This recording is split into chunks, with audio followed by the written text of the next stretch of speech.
I'm Taylor Barr, your midnight DJ.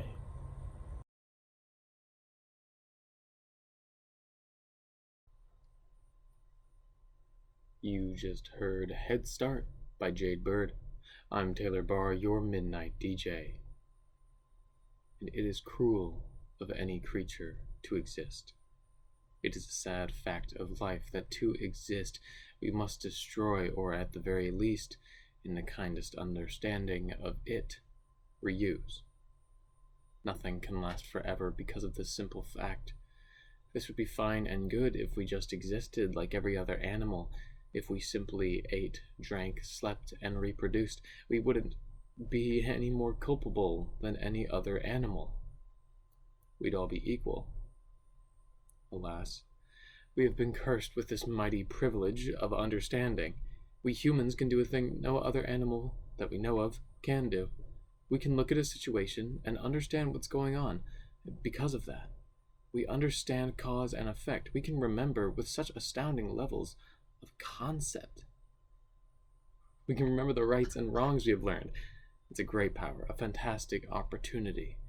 At some point, we as a species reached a point where we had to come up with the word concept. We had to conceive that. See, as far as we know, a dog cannot envision a cube in its mind, but you can. Try it. Make a cube in your brain. Assemble the 6 sides and close this box in your mind. No one will ever see that box. You won't even see that box. But you did. Right? Up next, Luca by Suzanne Vega. And after that, Stay With Me by Sam Smith.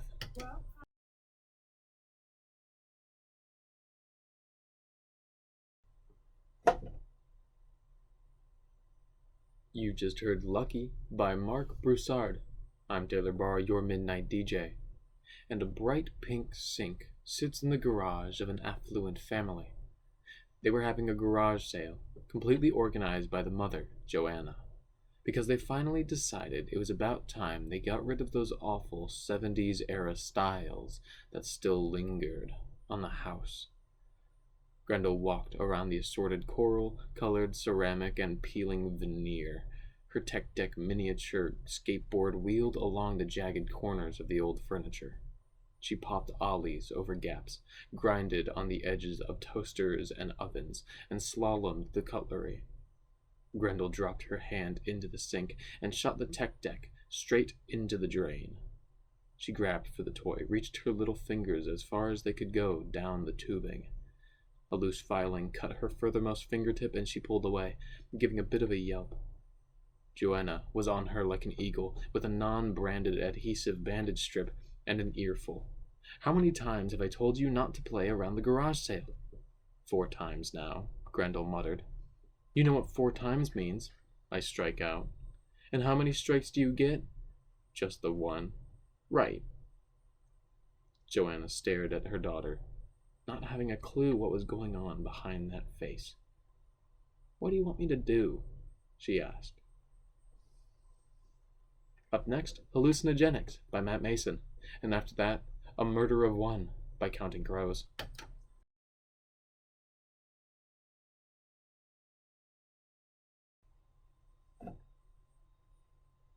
You just heard Come and Go by Juice WRLD and Marshmello.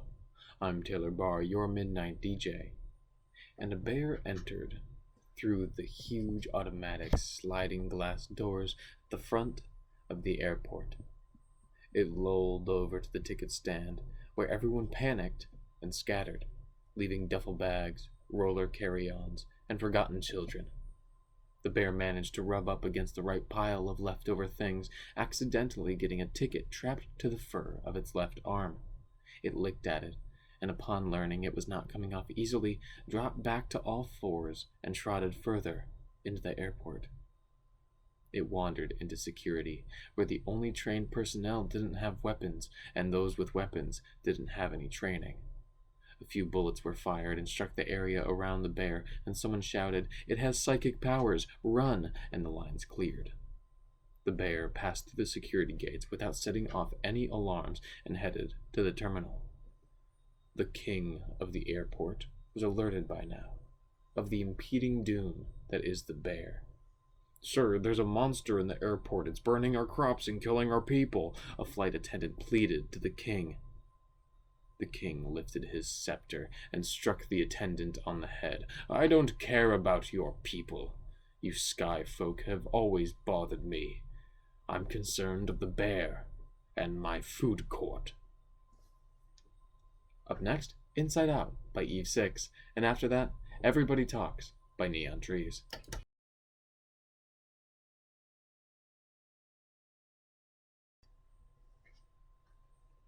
That was Home by Walk the Moon and Morgan. I'm Taylor Barr, your midnight DJ. The bear approached the food court. There were dozens of restaurants and countless souvenir shops. This was the smelliest place the bear had ever been to. The bear had no clue this much smell could exist. It was intoxicating. The bear bounded to the closest store, a Panda Express placed perfectly between the art display and the bathrooms. The people in line noticed a giant bear barreling towards them. This was followed by scattered screams of "Bear!" and "It must be psychic!" and "This is our creator bear, bow to it, for it is our king!" The bear lifted its head from the hot dish of refried noodles, making eye contact with the airport king. "So, you are the infamous psychic bear that I've heard of so fondly." The bear did not respond. "I'll cut the crap. You're trying to overthrow me, aren't you? I see you controlling these peasants, making them bow to you, but I see you for what you are. You're just a bear, plain and simple." The bear cocked its head a bit, confused and focused. The king was locked onto the bear. He couldn't pull away if he wanted to, and in his head, he heard a resounding voice. "So, I am just a bear." The king tried to breathe, but the focus would not allow him. "Then you are just a man." The king strained with all he could inhale. "And what does man do?" The king was on the verge of death, eyes on the bear. "Man dies."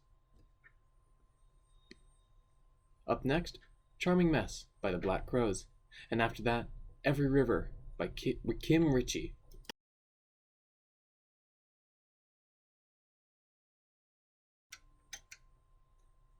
That was Paradise by Coldplay. I'm Taylor Barr, your midnight DJ, and the waiting worm is there for us during that horrible transition between life and whatever it is you choose to believe comes next. As we all know, your afterlife is what you make it. The waiting worm is there to help us get used to the idea of being dead. When we're returned to the earth, however that happens, be it cremation, buried, or something else I haven't heard of, the waiting worm comes to us. It comes to each of us. It comes to every single piece of organic matter that allows itself to die. The waiting worm takes a long look at us and gives us a rough estimate about how long it'll take before we can finally pass on once our atoms are wholly dissipated. Some get more time than others, and that's okay. Some people need more time. The waiting worm then asks a few questions. How do you think you did? Who was your favorite? What was the best part? And you don't have to answer the questions, but it's not really effective if you don't play along. The waiting worm will talk to you about your life, and you'll get to do whatever you want with that time, within the limits of talking to the waiting worm and reminiscing. And one day, someday, your body will be done.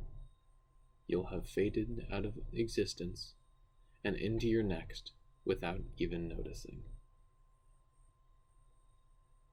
Up next, Let Me Love You Like a Woman by Lana Del Rey, and after that, Listomania by Phoenix, but before I let you go, It's just about midnight, and you know what that means. It's the end of my shift, but don't worry, it's just Monday. I'll be back. Today was pretty good. Tomorrow will be even better.